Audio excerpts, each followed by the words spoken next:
எனக்கு அன்பான கர்த்தருடைய பிள்ளைகளே, எல்லாரும் எப்படி இருக்கிறீங்க? சந்தோஷமா இருக்கிறீங்களா? இன்றைக்கு நம்முடைய சபைகள்லையும் நம்முடைய வாழ்க்கையிலையும் எப்படிப்பட்ட பிரசங்கங்கள் தேவை, எப்படிப்பட்ட ஆவிக்குரிய வார்த்தைகள் நமக்கு தேவை.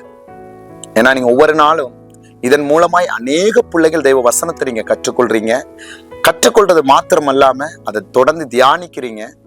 நீங்க இந்த பிரசங்கத்தை எதுல கேட்டாலும், யாருடைய பிரசங்கம் கேட்டாலும் அதை நீங்க பைபிளை திறந்து அந்த வசனத்தை படிக்கிறது ரொம்ப முக்கியமா வச்சுக்கொள்ளுங்க.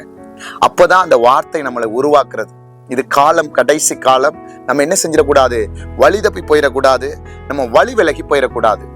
சரி, இன்னைக்கு பார்க்க போற தலைப்பு என்னன்னா, மாம்சத்துக்குரிய பிரசங்கம், ஆவிக்குரிய பிரசங்கம்.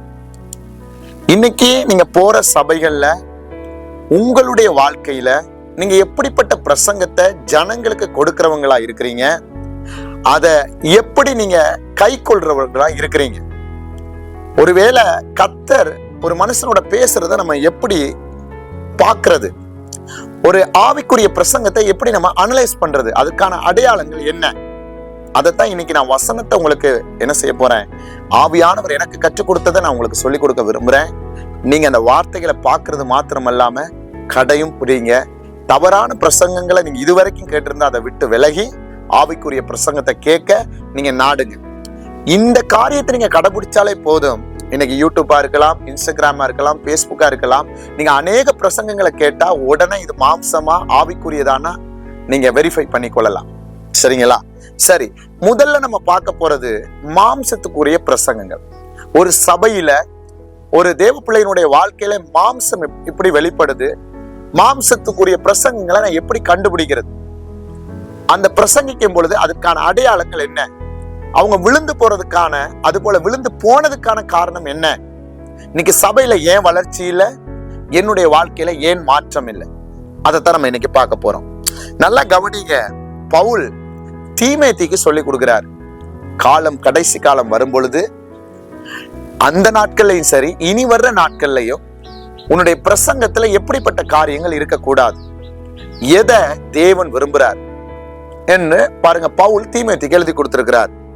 அதான் 2 தீமோத்தேயு 4வது அதிகாரம் 4வது வசனத்துல, சத்தியத்துக்கு செவியை விலக்கி கட்டுக்கதைகளுக்கு சாய்ந்து போகும் காலம் வரும். இன்றைக்கு ஒரு சபையில, ஒரு தேவ மனுஷனுடைய வாழ்க்கையில, அவனுடைய பிரசங்கத்துல 100க்கு 95 99 விதங்கள் ஒரு கட்டுக்கதைகளோ, வம்ச வரலாறுகளோ, ஒரு யாரோ ஒருவருடைய அனுபவ சாட்சிகளோ, இல்லாட்டி யாரோ ஒருத்தருடைய பாருங்க அந்த அனுபவங்களோ, தன்னுடைய அனுபவங்களோ வெளிப்படுது அப்படின்னா அவர் மாம்சத்துக்குள்ள இருக்கிறாருன்னு அர்த்தம். அவருடைய சபைகள்ல ஆடுகளை பார்க்க முடியாது, ஒரு வளர்ச்சியை பார்க்க முடியாது. இன்றைக்கு ஏன் அப்படின்னா, அதே 1 தீமோத்தேயு 6:20 சொல்லுது, ஓ தீமோத்தேயுவே, உன்னிடத்துல ஒப்புவிக்கப்பட்டதை நீ காத்து கொண்டு சீர்கேடான வீண் பேச்சுகளுக்கும் ஞானம் என்று பொய்யாய் பெயர் பெற்றிருக்கிற கொள்கையின் விபரீதங்களுக்கும் விலகு. அதே 2 தீமோத்தேயு 2:16, சீர்கேடான வீண் பேச்சுகளுக்கு விலகியூறு, அவைகளால் கள்ள போதகர்களான அவர்கள் அதிக அவபக்தி உள்ளவர்கள் ஆவார்கள். அதே தீத்து 3:9, 3:10, புத்தீனமான தர்க்கங்களையும் வம்ச வரலாறுகளையும் சண்டைகளையும் நியாய பிரமாணத்தை குறித்து உண்டாகிற வாக்குவாதங்களையும் விட்டு விலகு, அவைகள் அப்பிரயோஜனமும் வீணுமாய் இருக்கும். அதே தீத்து 3:10, வேத புரட்டனா இருக்கிற ஒருவனுக்கு நீ 2 தரம் ஒத்தி சொன்ன அவனை விட்டு விலகு. இதெல்லாம் பிரசங்கத்துல வரவே கூடாது, நீயும் அதை கடைபிடிக்க கூடாதுன்னு சொல்லி யாருக்கு சொல்றாருன்னா, பவுல் தீமோத்தேயுக்கு சொல்றாரு. நீங்க புதிய ஏற்பாடுல மாத்திரம் அல்ல, இந்த மாம்சத்துக்குரிய பிரசங்கிக்கிற ஊழியக்காரர்களை பாருங்க எப்படி சொல்றாருன்னா, ஏசாயா 56 10 11 12 படிச்சு பாத்தீங்கன்னா, அவன் எப்படின்னா ஒன்றும் அறியாத குருடர்னு அங்க சொல்றாரு. குலைக்க மாட்டாத ஊமைகள், துக்கமயமாய் புலம்புகிறவர்கள், படுத்துக் கொள்ளுகிறவர்கள், நித்திரைய பிரியர், பெருவற்ற நாய்கள், பகுத்தறிவில்லாதவர்கள் சொல்றாரு. அது மாத்திரமல்ல, அவங்க தங்க சுயத்துல இருந்து பேசுறாங்க, அதனால அந்த ஜனங்கள் பாருங்க விடுவிக்காம போறாங்க, அவனுடைய சத்தத்தை அறியாதவர்கள் அங்க சொல்றாரு. நீங்க இதை இன்னும் ஒரு படி மேல வரணும்னா, இந்த மாம்சத்துக்குரிய பிரசங்கத்தை பார்க்கணும்னா, ரோமர் 16:18 சொல்லுது, அப்படிப்பட்டவர்கள் நம்முடைய கர்த்தராகிய இயேசு கிறிஸ்துவுக்கு ஊழியம் செய்யாமல் தங்கள் வயிற்றுக்கே ஊழியம் செய்து நயவசனிப்பினாலும் இச்சக பேசினாலும் கபடி இல்லாதவங்களுடைய இருதயங்களை வஞ்சிக்கிறார்கள். அப்ப இன்னைக்கு ஒரு சபையில இப்படிப்பட்ட காரியங்கள் எல்லாம் எங்க வெளிப்படுதோ, உலக அனுபவம், அது போல பாருங்க தன்னுடைய அடையாளங்கள், அற்புதங்கள், அது போல வம்ச வரலாறுகள் எதெல்லாம் எங்க வருதோ அவங்க மாம்சத்துக்குரிய போதகர்கள் மாத்திரமல்ல, மாம்சத்துக்குரிய பிரசங்கிகளாகவும் இருக்கிறாங்க. எத்தனை பேருக்கு நாங்க சொல்றது புரியுது? அல்லேலூயா. இது கடைசி காலம், நீங்க எச்சரிக்கையா இருக்கணும்.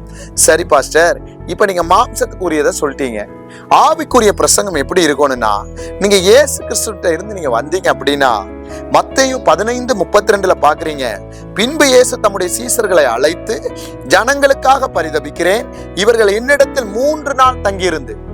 ஒரு ஜனங்கள் 3 நாட்கள் தங்கியிருந்து ஆண்டுடைய வார்த்தையை கேட்க முடியும் அப்படின்னா, ஆண்டுடைய வசனம் உயிராய் இருந்தது, உயிர்ப்பிக்கிறதா இருந்ததாலதான் அவர்கள் அந்த இடத்தை விட்டு எழும்பி போகவே இல்லை.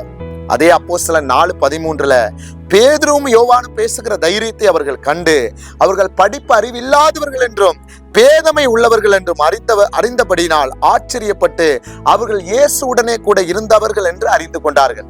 இவங்க 2 பேரும் பிரசங்கிக்கிற போதிக்கிற தைரியத்தை பார்த்து நல்லா புரிஞ்சு கொள்ளுங்க. அடுத்தது எபிரேயர் 4:12 சொல்லுது, தேவனுடைய வார்த்தையானது ஜீவனும் வல்லமையும் உள்ளதாயும் இருபுறமும் கருக்குள்ள எந்த பட்டயத்திலும் கருக்கானதாயும் ஆத்மாவையும் ஆவியையும் கணுக்களையும் ஊனையும் பிரிக்கத்தக்கதாக உருவ குத்துறதாயும் இருதயத்தின் நினைவுகளையும் யோசனைகளையும் வகை அறுக்கிறதாயும் இருக்கிறது. அல்லேலூயா.